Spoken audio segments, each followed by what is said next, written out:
Hey everybody, my name is Alex. My name is Jatan. And for Champion Culture, we're going to do a review for you guys.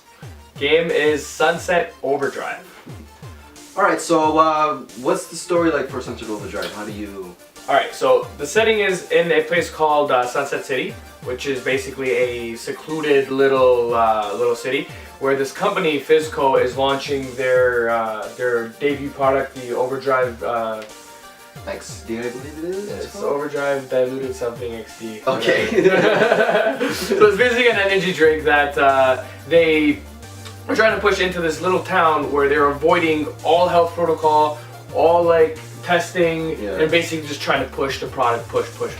So what ends up happening is the product ends up mutating the citizens of the city, and in order to stop that, they basically take the city on lockdown, saying that it's a huge virus that has sparked and is now turning people into mutants. So what's the gameplay like?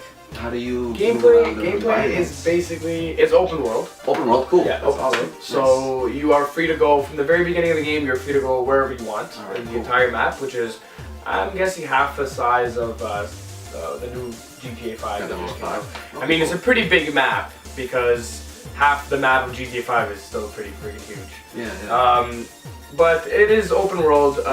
You're free to go wherever you want. The controls and the mechanics are kind of like, they work kind of like Infamous meets Prototype. Okay. So basically you are free to go wherever you want, jump on buildings, slide on railings, edges, bounce on cars, bounce on umbrellas, bounce on vents. And basically anything you land on, you're going to be bouncing. So the point of the game is to stay up in the air, gather up your combos, as long as you want. What are the enemies like?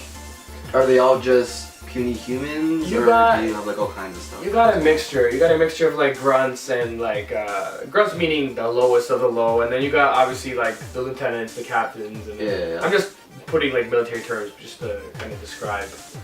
You got the spitters, the brawlers, you got the suctioneers, you got a bunch of random mutant like enemies that. That's awesome. So what are the mechanics? What do they give? Do they give any special powers?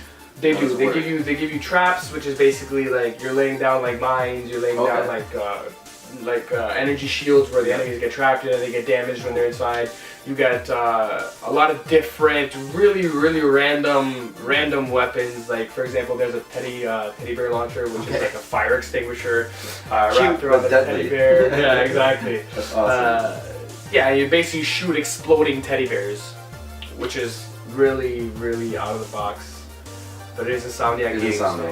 With Ratchet and Clank, like they can come up with anything, really. Exactly. It's great. Smart minds there. So how do you like the graphics? Oh my god. It's on Xbox One exclusive and all that, so... Graphics are pretty intense. Really? As you can see, this beautiful logo here. No, overall the graphics are amazing. Considering how much is actually going on screen, the frame rate stays the same. You don't see a drop in frame rate. Oh wow. Okay. It's constant blowing up stuff everywhere, and it's just so vibrant, so colorful. It kind of almost feels like you're on LSD without actually being on LSD. You know what I mean? Yeah, it's overall the graphics are pretty intense. Cool. Being a brand new exclusive for the Xbox One, graphics are for cartoonish game, pretty okay, so like very cartoonish, very in your face. Over the top, explosions everywhere. It's basically a Michael Bay movie. Very meta. That's awesome, man. That's awesome. So how does it control, like, when it comes to switching weapons and, attacking? The controls are a bit iffy. Yeah? It is that same scroll wheel to switch between weapons as in like GTA 5 and like Red Dead Redemption. Okay, cool.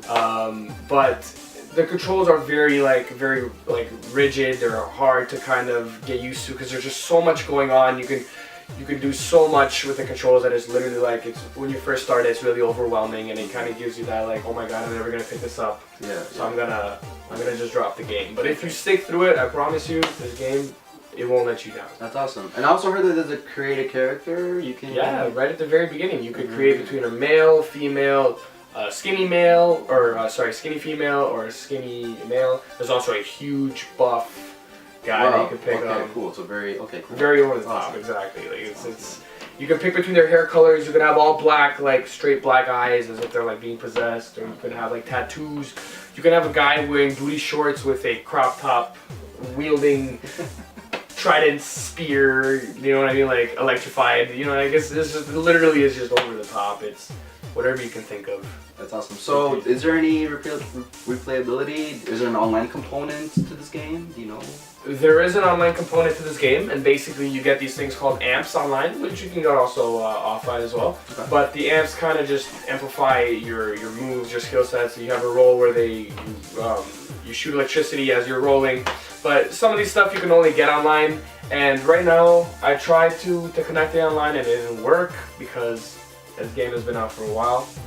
I guess there's nobody really playing anymore. It's been out for almost 2 years now since the Xbox One first came out. Okay, when first launch. Well, Launch exclusive, basically. Yeah, so there's no way it's coming to PS4. Yeah, maybe if they decide to make a Sunset Overdrive 2, they'll bring it to the PS4. But what do you want to see from Sunset Overdrive 2? Because they've done so much already. Like, what more could they even bring to the table? I would love to see a first person. First person Would be crazy. I feel like first person would be like, you'd be able to see the detail of the gun and how like the teddy bear is launched, and you have this disc shooter where you're shooting like these vinyl discs from a old recorder. You know what I mean? And it's just modified so it has like an attachment where it's just like a bunch of old ABBA records with like Elvis Presley and Michael Jackson and Tupac Shakur and all those like musicians that nobody likes. Nobody likes? I'm just kidding. I like those guys. They're all great. So you definitely would want to see a sequel then? Yeah, for sure. I would love to see a sequel. I mean, I've had fun playing the first one. I would love to see what kind of crazy antics they come up with the second one. Heard it here first, ladies and gentlemen. Alright, for championculture.com, I'm Alex. My name is Jatan. And we'll see you next time.